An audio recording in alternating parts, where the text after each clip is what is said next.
네, 안녕하십니까. 유평창 소장입니다. 자, 이번 시간에는 건강만큼 중요한 재산은 없다라는 것으로 해보겠습니다.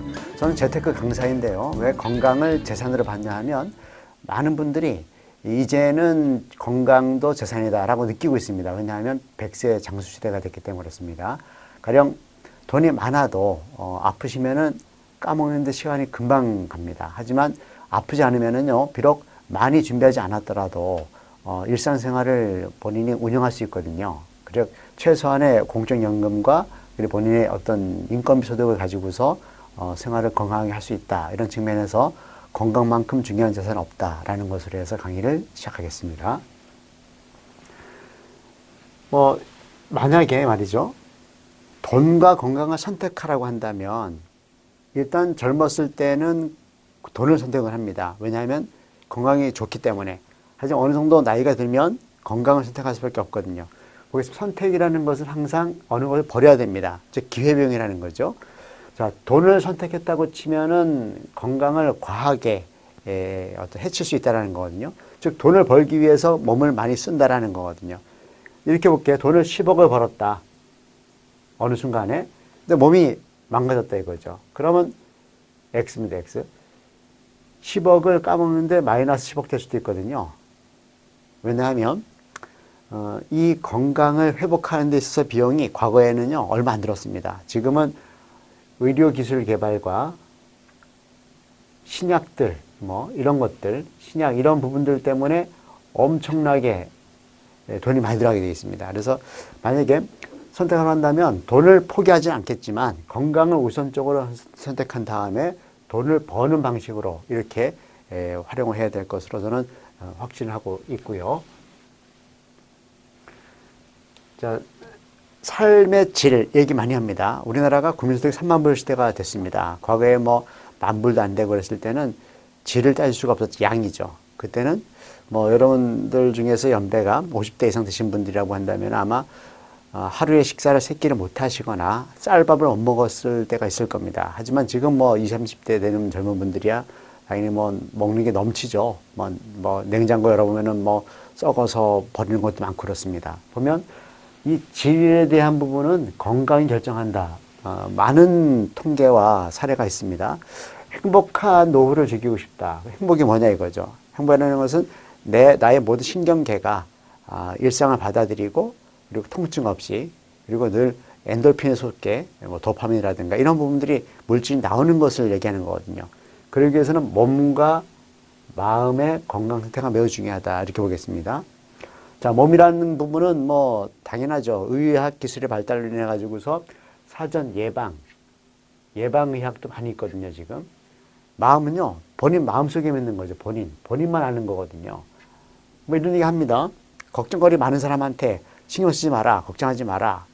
이런 얘기 하는데 본인들은 그렇지 않죠. 아무리 걱정하지 말자 하더라도 걱정하지 말자는 걱정이 더 생길 수도 있다라는 거거든요. 그래서 이 두 가지는 밸런스가 이어져야 됩니다. 즉, 몸과 마음의 밸런스. 비교해 보겠습니다.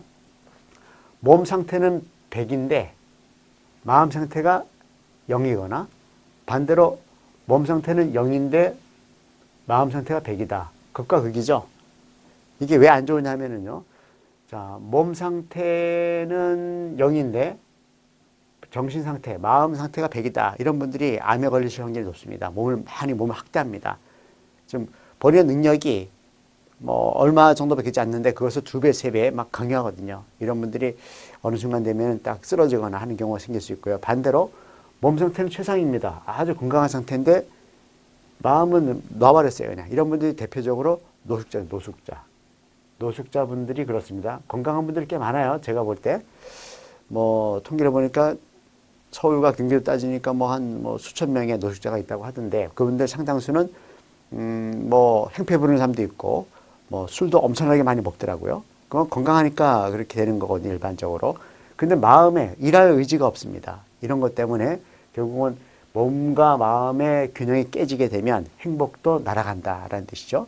둘 다 100, 베스트겠죠. 이런 부분을 늘 유지해야 됩니다. 그러기 위해서는 본인의 내적인 어떤 관리라든가 아니면 외부의 어떤 의학 기술의 힘을 빌리거나 아니면 일상생활의 습관 이런 것들을 종합적으로 관리해야 될 거로 보여집니다.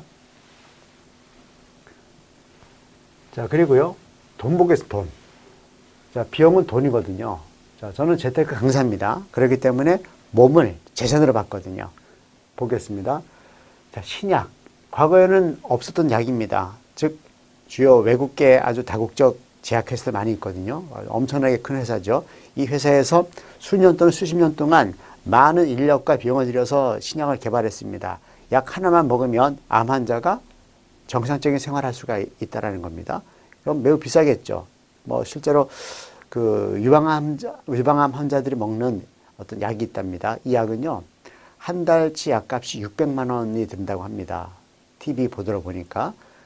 그런데 이 약이 우리 건강보험공단에서 어떤 수가, 뭐 의료 수가 대상으로 들어가게 되려면 한 3년 정도 걸릴 수 있다는 겁니다. 1년에 3년 사이. 그러면 3년 걸린다고 보겠습니다. 왜냐하면 그 자국적 제약회사가 가장 싸게 파는 나라보다 싸게 사와야 된다는 그런 원칙이 있다는 거예요. 그만큼 우리 건강보험재단을 잘 엄중하게 관리하려고 하는 의지는 알겠습니다만, 그러면 3년이면은 2억이에요. 2억이 들어가야 됩니다. 매달 600만 원씩이니까. 근데 만약에 건강보험공단에서 이제 급여 항목으로 들어갔다고 치면 한 달 약값이 불과 20만 원이 됩니다. 20만 원. 그러면 3년 동안 버텨야지만이 싸게 약을 먹어서 이제 오래 살 수가 있다는 거 아니겠습니까? 그럼 결국은 아주 비싼 비용을 치러야 되는 거죠.